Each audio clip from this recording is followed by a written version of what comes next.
Kasi pag smash talaga, sabi ko lalamang kami dito pag smash. Nang nagdasal ako, sana smash. Malinis 1M yun, walang tax. Tapos may pakonsuelo pa yung ibon na 80k kasi naka 1k pooling yan, first place din siya.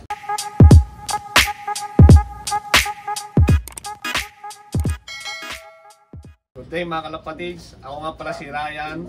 Ako nga pala si Eric San Juan ng Pasay City, ang San Juan Brothers Loop. Yun, siyempre, bago ang lahat, sir, maraming salamat sa pag-unlock na makapag-loop visit sa inyo. Yun, sir, pwedeng may ipasyal mo kami sa loop nyo. Tara, silipin natin yung aming mountain loop. Yun, tara, let's go. Ito nga pala ang aming unang loop na ginawa na naming stock loop. Ito mga Yung kalapatids. sa ibabaw, yung mga hen, sa ilalim naman yung mga kak. Tapos every month pinagpapalit namin sila. Babad dyan, umaraw umulan. Dyan lang sila sa taas para makondisyon sila. Monthly, pinagpapalit mo sila? Monthly Ito pinagpapalit. mga hen sa baba. Yun. Kakapalit lang namin sila eh. Then next, sa March, palit namin sila, kak naman nasa baba para nakaarawan. Ano, anong bloodline mga nandyan, sir? 60% Victor Lim. Tapos, mga 20% Cookman, tapos yung iba, mix na. Mga Raiso, mga Japan, halo-halo na mga sablon line, yan yung mga nagpapanalo sa akin. Pero anong pinakamadalas nyong gamit na breeder dyan? Anong bloodline, sir? Yung Victor Lim. Kumbaga, kada breed namin, di pa pwedeng walang Victor Lim. All season yun, North, South, saka Summer, pati OLR. Nag-infuse kami ng Victor Lim kung hanggat kaya namin maisa lang. Welcome dito sa aming maliit na breederan, ang aming breeding station, at saka sa aming Flyers Loop. Ito, magkatabi sila mga kalapatids. Ito yung kanilang Flyers Loop. Tapos third clutch neto, South din. Kasi ang second clutch namin pang OLR, first clutch namin pang North. Dire-diretso yan, walang break yan. Kasi mas magusto namin, mas magulang pag South. Mas advantage kasi magulang pag lalo tawiran, pahirapan. Yun talaga yung preparation namin. Para di na rin kami mahirapan magsalang. Kumbaga, isang salangan na lang. Okay. Tapos na pala kayo, sir, sa breeding ng North. Sa North, kami. 22 young birds. Ito lang nag-produce nun, saka yung nasa baba. Wala silang awatan. Walang awatan yan, dire-diretso yan. Kasi sa breeding, nyari bumili ako. Yung iba kasi, nakabili ng breeder. Sir, unang gamit ko, hindi gumana. Hindi, parang nabogus yata kami. Hindi ganon, daming beses gagamitin yan, hindi lang isa. Hanggat kayo maka 20 young birds. Doon, pag walang gumana doon mo masasabi na walang kwenta. Ayun. Pero kung isa, dalawa, tatlo, hindi pa nga satisfied yun eh. Kumbaga, kailangan, testing lang yun eh. 1, 2, 3, testing lang yun. Kailangan mas maraming beses mo silang gagamitin. Saka, Makuha mo yung tamang dito. yun ang discarte namin dito. Pero anong taon nag-start ang San Juan Brothers Loop? 2019. Pero talaga kami, yung talagang ready to race na kami, 2022. Kamusta naman yung unang sabak nyo sa karera? 2019 to 21, wala eh, puro lang eh. Pandemic. Pandemic na. Walang diskarte, walang tos, walang tago ang mga club. Baga, mahirap.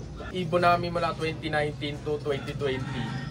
Halos wala kami napapadulo, kumbaga training lang o kaya first step. Umabot man ng derby pero nawawala din. Naka-acquire kami sa taga Bulacan kay architect ng mga Victor Lim na ordline. Ang bilin niya, itong ibon na to, walang speed sa derby. Pero makunat to lalo sa smash at mga hard race. Yun, 2020, nakakuha kami ng mga bandang first quarter ng 2020. Doon na namin nagamit yung mga Victor Lim. Doon na kami nagpanalo, doon na. Hanggang na-infuse namin sila na ibang line, kahit saan namin sila i-infuse, talagang naglalabas sila ng winner. Ano na mga naging winner nung simula nung ginamit nyo yung Victor Lim? Yung unang winner namin, si Little Boy, super set winner ng South. Tapos sunod, ito si Sablon. Yan, dire-diretso na yan. Nakahilera na yan eh. Yung sunod-sunod niya. Ito, yung pan race namin, dati yung pangarap namin, pan race lang. Then si Daisy, almost 65k pinanalo yun. Ito, North. Kasi ito naman yung unang overall namin sa summer. Bali 2023 lang to lahat, sir. Ito 2024. Yung mga pan race overall namin, 2023. Then 2024 na kami nakakapag-overall. Halos bago lang din talaga kami. Mukha lang matured yung unot namin kasi pinupondohan talaga namin. Kumbaga, gusto namin maayos, malinis. Nahiyang kayo dun sa Victor Lim na line ano? Yun talaga yung sabi sa amin ng mentor namin na si Biar Sanggalang ng Bulacan. Na yung Victor Lim niya, hindi mahirap gamitin. Pero huwag mo aasahan ng speed sa derby. Bago niya kami bentahan, yun ang sinabi niya. Kami gusto namin mapadulo kasi lagi na lang kami nakakakuha na ng achievement sa fan race eh. Wala kaming derby. Kaya nag-offer kami ng Victor Lim na makunat talagang. Yun lang sinabi niya hanggang ngayon sa kaapu-apuan. Kumikilos pa rin. Nagiging good breeder, nagiging producer. Di yung foundation bird nyo na pala dito, yung Victor Lim na. Hindi kami naglilipad ng walang Victor Lim. Meron man, siguro pag naubos na yung Victor Lim namin o kaya pag di kondisyon, di namin sinasalang yun. Nagtitest kami ng walang Victor Lim eh. Tinitignan namin kung uubra ba ng walang Victor Lim. Pero 70 to 80% talagang hindi magiging winning bird namin yan eh. Sa amin pag walang pasok ng Victor Lim line. Ano palang bloodline nung nanalo nyo ng 1 million sa Alegre OLR? Ano yun? Victor Lim Crack 52 yun, tapos nakakross sa Cookman. Yung Cookman naman, dumating sa amin yun after pandemic naman. Siguro mga 2022. No. 2022, nabili namin yung kay Kuya Jem. Isang ibon lang yun. Isang ibon na yun, yun na nagpanalo na. Nung pinatch pairing namin sa Victor Lim, yun na naglabas ng fan race, overall superset winner ng derby, overall champion, saka mga lap champion ng derby. Sila na yung nag-produce sa amin ng maraming winner. Yung mga Cookman. Yus. Ayan sir, pwedeng makita yung nanalo nyong ibon na 1 million.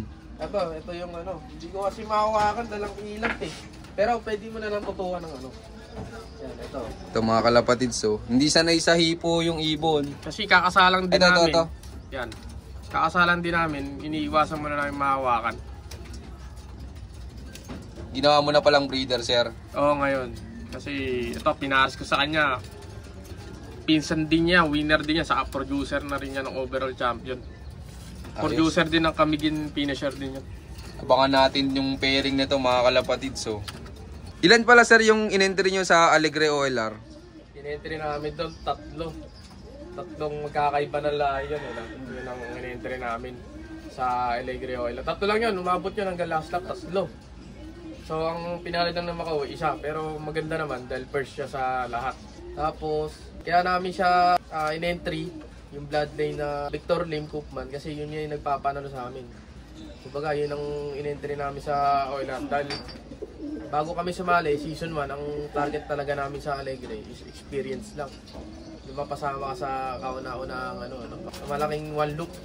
Kaya nag-entry kami, hindi na para iniisip namin agad manalo kasi sobrang tayong magagaling dun. So pinalad naman, nag-number 1, saka hindi kami nagkakamali sa pairing. Dahil ang usapan namin dalawa, tulad niya sabi ng mga tropa, pa nag-entry ka sa OLR, kailangan mabilis. So kami, hindi kami naniniwala na kailangan mabilis. Pero naniniwala kailangan mabilis talaga. Pero kami, based sa experience namin na lumilipad kami ng South-North, pahirapan sa Pilipinas eh. Kaya nag-infuse kami ng Victor Lim na alam namin medyo mabagal pero dumudulo. Although yung last lap, mahirap talaga dahil super smash yun. Kumbaga, day 2 yun. Day 2 ng 9, 26, pumasok daw yung ibon namin, 26. Nasundan, 18 minutes gap before yung second langer. Sobrang tagal ng kumbaga breakaway yun, kumbaga sa atin. Kaya ang bloodline na in-entry namin doon is Makunat, saka Speedbird. Saka to si Winner, bumutas lang siya ng bulan, siguro 30 minutes, so sabi natin yung 1 hour. Pero tong ibon na to, hindi to nagtatap 1,000. Kumbaga nasa 200 pababa lagi yan. Kaya kung nag-clock lang ng kahit 700, tingin ko maka overall champion din yan, first overall din. Kaya sa mga sasali sa mga OLR dito sa Pilipinas, huwag nyo isipin na kailangan puro Speedbird yung i-entry nyo. Kasi hindi mo mapipredict yung panahon sa Pilipinas eh. Kumbaga kahit fair weather sa dadaanan, bundok lang eh.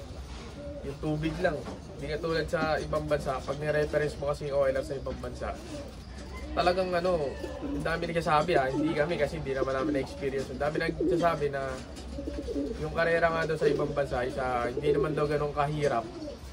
Pero mahirap doon yung magiging kalaban mo. Hindi mahirap yung lugar na liliparan. Kung mahirap doon yung mga kalaban mo, sobrang maraming magagaling doon. Kung ibo mo, dito nag-1-4, doon nag-1-8. So yun ang kailangan maganda pa nag-international ka. Pero di namin yun tinitignan pa dahil wala pa naman kaming wala pa naman kami experience nun. Yun yung mga nababase lang namin sa napapanood, sa napapakinggan namin. Pero di sa Pilipinas, ang target talaga namin, speedboard, saka yung panduluan, yung makunat. Especially sa tawiran ng dagat, saka sa smash. Kasi di mo masabi kung ang weather okay. Minsan good sa release point, yung dadaanan, mga bagyo. Minsan, gano'n kumbaga kailangan handa ka lang lagi. Tapos yung day 1, nanood kami noon, Sunday, walang pasok Tumawag yung tropa ko na taga Bicol, si Gilbert Canyesa, shoutout sa'yo. Nanonood kami, sabi niya, tropa, wala, negative. Sobrang lakas ng ulan, parang 24 hours. Yung Sabado pa, nakaulan. Kahit naman sila si Russell, alam nila yung dadaanan, mahirap talaga. So, day 1, may dumating pa isa, black chick Pang icebreaker yun. Kumbaga, akala namin na black chick Kasi pag smash talaga, sabi ko, lalaman kami dito pag smash. Hindi man mag-clock ng 1, uuwi. Yun na lang yung experience sa amin, uuwi. Sabi ko, talagang nagdasal ako, sana smash. Kaso nung nandoon sa day 1, parang napasama yata yung pagdasal ko. Nasobra naman sa smash? Oo, nasobra sa smash. Sabi ko, bagyo yata yung binigay. So walang nakapagpauwi ng day 1. Kaya umuwi na kami noon. Then kinabukasan, may tumawag. Umuwi sa Nung Brothers na nag-clock. Tinanood ko si Sir Manny, nagbigay ng ng buhay ng day 2 Si Sir Manny Samura Siya talaga yung sigaw ng sigaw doon. Kaya ang saya. Oo, siya ang bangga to kahit nung day 1 Shoutout si Sir Manny Samura, napakalupit Eh di gaano kayo kasi nung nalaman nyo na Ibon yung pinakang unang umuwi nung last lap? Nag-leave ako nun, emergency leave. Sabi ko, sir, emergency leave. Di ako makagawa ng mahayos kasi mechanic ako sa Lexus Technician ako doon. Tapos siya, tinawagan ko siya nung day 2 na buminay agad kami pa Alegre. So yun, di naman namin nakita din ni Ibon. Na-excite lang kami papunta. Yung pala, isi-set na lang yung awarding. Yun, dun, yun ang kwento na pumabor sa amin yung dasal kasi kahit naman dito sa amin sa area namin pag smash, mas gusto ng Ibon namin yung pag smash. Kaya pag smash, alam na nila, uy, baka lulusot na. So yun, hard race yung mga ganun. Eh sir, okay lang malaman kung anong mga nahakot nung Ibon nyo nung nanalo sa OLR? Malinis 1M yun, walang tax. Kumbaga, winidraw namin yun ng pera talaga, 1M. Tapos, may pakonsuelo pa yung Ibon na 80K kasi naka 1K pooling yan, first place din siya. Kaya yung nagkaroon ng auction, kami talaga, plano talaga namin siya i-bid hanggang 250. Kasi may pera naman siyang binigay na na side bet Kumbaga yung 1M na hindi magagalaw yung buo pa rin yun. Kaya ang galing ng Ibon. Gusto niyang umuwi, gusto niyang manalo, gusto niyang bumalik sa amin na hindi nababawasan yung 1M. Laki na impact sa amin Kumbaga, bigla kaming nag-boom. Pero syempre, down to earth pa rin tayo. Wala naman na magbabago. Everybody naman talagang dadaan sa ganon. Saka yung ganyan, lilipas din yan. Pero ini-enjoy lang natin ganitong moment habang tayo nasa category pa ng pagiging champion. Kumbaga. Dami nagsasabi, katok yung Ibon, yung issue Katok daw Ibon, paano daw naging champion, katok. Kaya ang sabi ko naman dyan, kami hindi naman namin tinitignan yung speed. Tinitignan namin yung effort ng Ibon. Kasi kung speed tinitignan mo, katok talaga. Pero kami kasi, halos lahat naman nakalaban natin Iisa lang release point, iisang nag-aalaga, iisa lang pinakain. Kumbaga kahit i-release sa madaling araw yan, paunahan naman labanan dyan, hindi naman yung Yun yung para sa amin, kaya napakaswerte kami nito. Na-buyback namin siya. Sabi sa kanya, papondohan ka talaga, 250. Karangalan yan, tignan mo, salot namin, may Ibon na almost 1.1 yung pinanalo. Sana dito siya ngayon, gagawin na lang namin siyang breeder. Magagamit pa namin siya sa mga susunod na OLR. Para mapatunayan din namin na yung line na to, sana manalo pa uli sa mga lahi niya na talagang may husay yung Ibon. Pero kung ano man pakita na mga susunod niyang iaanak, mga kamag-anak niya, namin yun, kumbaga sa amin yun na maayos yung Ibon na may kakarera namin, may entry namin. Kaya ngayong OLR, 12 young birds ang entry namin, mas dadamihan pa namin para more winning. Yan, congrats sa San Juan Brothers Slope. Yan. Sir, baka may magtanong na viewers natin mag-out ka ba ng mga magiging anak nun nila? Nag-out na ako nito, 4 na naka-reserve. So binawi ko lang din yung yung Bidding. Oo, kahit galing sa kanya, binawi ko pa, di ba? Ganun dapat pag mag-iibon ka, hanggat maaari, huwag mo kukunin sa bulsa mo. Kunin mo sa ibon din. Para sa sarili. Para tayo, bago tayo makakain, kailangan magtrabaho tayo. Ganun din sa kanila, kailangan sa kanila din. Pero ngayon, wala pa kami in-out kasi, boost na na kami, yung next breeding namin, south na, nasa 25 yun. So, kailangan ko muna maubos yun. Baka magagalit tong partner ko Oo, kasi ayaw niya nag-ahabol. Gusto niya smooth bago kami mag-out. Sa mga gustong makakuha ng like, hindi naman namin pagdadamot yan. Kumbaga, share lang din sa amin yan ng maayos. Share lang din namin sa iba. Yan. And mga kalapatids, nasa screen yung Facebook page nila tsaka yung Facebook name nila. I-PM nyo na lang sila mga kalapatids. Yon, shoutout sa inyo lahat mga kalapatids. Maraming salamat sa patuloy suporta. At yon, syempre, bago ulit matapos tong video ito, meron nga pala ulit tayong pa-shoutout ngayon. Shoutout kay Sir Rodolph Rubio at kay Sir Robert Aguirre. Shoutout din kay Mark Neil Rosario at syempre kay Grace Lope. Yan, shoutout po. At shoutout sa Team Kwak Kwak at sa Team Dapo Family. Shoutout din kay Sir Jeremy Gamulo at syempre shoutout din sa Team Bukid ng San Antonio, Nueva Ecija. Shoutout kay Kambal Lopsia at kay Sir Roque Orbiso. Yun, maraming salamat sa patuloy yung suporta mga kalapatid. At abangan nyo yung part 2 nung napanood yung video. At sa mga gusto pang magpa-shoutout, mag-comment lang kayo dyan sa baba. At syempre, makikishare na rin. So yun, keep watching and God bless you all. Thank you.